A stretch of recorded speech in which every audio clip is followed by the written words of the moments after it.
Mapagpalang araw kapatid. Ngayong araw na Lunes, nakakaranas tayo ng bagyo. So huwag tayong matakot at palagi nating damhin at hingiin ang kalakasan na nagmumula sa Panginoon. Pakakatandaan natin na palagi niya sinasabi na huwag tayong matakot hanggat gumagawa tayo ng nakakaayon, nakakalugod at ikagagalak niya. So ito yung Bible verse natin ngayong araw na to.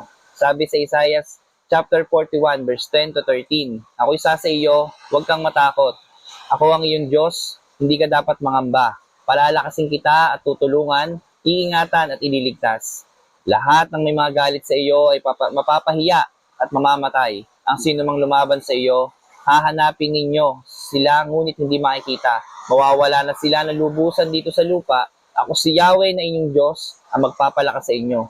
Ako ang nagsasabi, huwag kayong matakot at tutulungan ko kayo. Kapatid, pakakatandaan natin na ang mga salita na binibigay ng Diyos para sa atin ay sa pawang kabutihan lamang. Kaligtasan, kapayapaan ay binibigay sa atin. Gamitin natin ito sa tama, syempre kasama ang ating pamilya at patuloy na damhin ang pagmamahal na ibinibigay ng ating Panginoon. Pakakatandaan natin na siya lang ang tanging makapagbigay ng kalakasan, kagalakan, pagmamahal para sa atin at sa ating pamilya, maging ang proteksyon. Kapatid, magpatuloy tayo sa Kanya at huwag pababayaan ang sarili. So God bless sa inyong lahat.